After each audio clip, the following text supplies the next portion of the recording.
राष्ट्रपति द्रौपदी मुर्मू ने आज यानी वीरवार को संसद के दोनों सदनों के सत्र को संबोधित किया। आज उन्होंने एक बहुत अच्छी बात कही।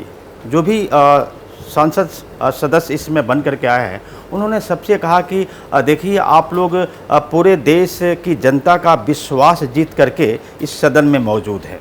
ऐसे में आपकी अहम जिम्मेदारी बनती है कि आप लोग राष्ट्र प्रथम की भावना के साथ आप लोग काम करें और अपने अपने क्षेत्र की जनता की सेवा करें। राष्ट्रपति द्रौपदी मुर्मू ने ये भी कहा कि जो आगे की जो योजना है वो हरित क्रांति की, हरित युग की योजना है। मतलब उन्होंने एक हरित युग को लेकर के उन्होंने एक जो सरकार का एक जो खाका है उस पर उन्होंने अपना नज़रिया पेश किया। और बाकी उन्होंने और क्या क्या कहा है, हम आपको अपनी इस रिपोर्ट के जरिए यही बताने की कोशिश करेंगे। नमस्कार, मैं हूं शंकर विश्वकर्मा और आप देख रहे हैं सहारा समय का डिजिटल प्लेटफॉर्म। राष्ट्रपति द्रौपदी मुर्मू ने संसद के संयुक्त सत्र को संबोधित करते हुए नीट पेपर लीक, आपातकाल, भारत की संसदीय प्रणाली की कामयाबी जैसे मुद्दों पर अपनी राय रखी। राष्ट्रपति ने कहा कि लोकतंत्र को कलंकित करने के हर प्रयास की सभी को निंदा करनी चाहिए। उन्होंने इंदिरा गांधी सरकार द्वारा देश पर थोपे गए आपातकाल का जिक्र करते हुए कहा कि 1975 में तत्कालीन सरकार के इस कदम से पूरे देश में हाहाकार मच गया था। 18वीं लोकसभा को पहली बार संबोधित करते हुए राष्ट्रपति ने कहा कि उनकी सरकार देश के युवाओं को बड़े सपने देखने और उन्हें हासिल करने में सक्षम बनाने के लिए माहौल बनाने के लिए काम कर रही है। अभिभाषण के दौरान राष्ट्रपति जब शिक्षा के मोर्चे पर सरकार द्वारा उठाए गए कदमों का जिक्र कर रही थी तो विपक्ष के कुछ सदस्य नीट का नारा लगा रहे थे। राष्ट्रपति ने कहा कि यदि किसी कारण से परीक्षा में बाधा उत्पन्न होती है तो ये उचित नहीं है। सरकारी भर्ती और परीक्षाओं में शुचिता और पारदर्शिता बहुत जरूरी है। उन्होंने कहा कि सरकार का यह निरंतर प्रयास है कि देश के युवाओं को अपनी प्रतिभा दिखाने का उचित अवसर मिले। सरकारी भर्ती हो या फिर परीक्षाएं, किसी भी कारण से इनमें रुकावट आए ये उचित नहीं है। इनमें शुचिता और पारदर्शिता बहुत जरूरी है।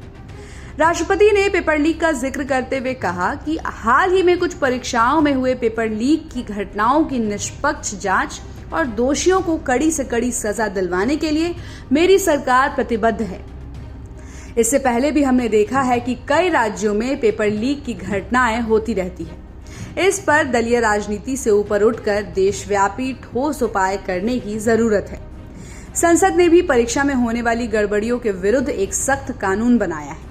मेरी सरकार परीक्षाओं से जुड़ी संस्थाओं, उनके कामकाज के तरीके, परीक्षा प्रक्रिया और सभी में बड़े सुधार करने की दिशा में काम कर रही है। राष्ट्रपति द्रौपदी मुर्मू ने अपने अभिभाषण में आपातकाल का भी जिक्र किया। उन्होंने कहा कि आने वाले कुछ महीनों में भारत एक गणतंत्र के रूप में 75 वर्ष पूरे करने जा रहा है। उन्होंने कहा कि भारत का संविधान बीते दशकों में हर चुनौती, हर कसौटी पर खरा उतरा है।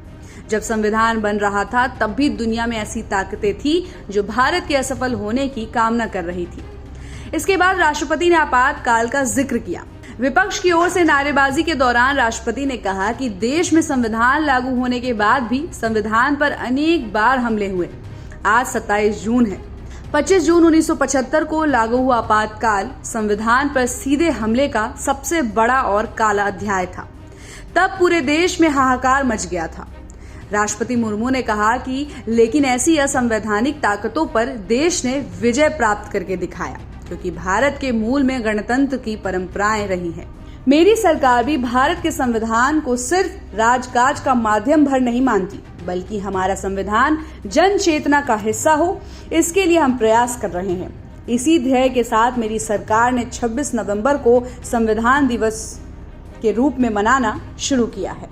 आमतौर पे संसद के दोनों सदनों के संयुक्त सत्र को संबोधित करते समय राष्ट्रपति सरकार की नीतियों के बारे में बताता है, सरकार की जो भी योजनाएं हैं उनके बारे में बताता है और जो भी राष्ट्रपति द्रौपदी मुर्मू ने बताया है उसको लेकर के जो सत्ता पक्ष के नेता हैं, मंत्री हैं, प्रधानमंत्री, उन्होंने मेज थपथपा करके उनका स्वागत किया। लेकिन हर बार की तरह विपक्ष कुछ चीज़ों को लेकर के विरोध जताता है। तो बीच बीच में ऐसा भी मौका आया कि जब विपक्ष ने कुछ बातों को सुन करके नारेबाजी भी की, लेकिन कुल मिलाकर के उनका जो आज का अभिभाषण रहा वो बहुत अच्छा रहा और ख़ास करके सत्ताधारी पार्टी के नेताओं ने उन्हें इस अभिभाषण के दौरान उन्हें जो उनका जो आभार व्यक्त किया, जिस गर्मजोशी से उनका स्वागत किया, वो देखने लायक था।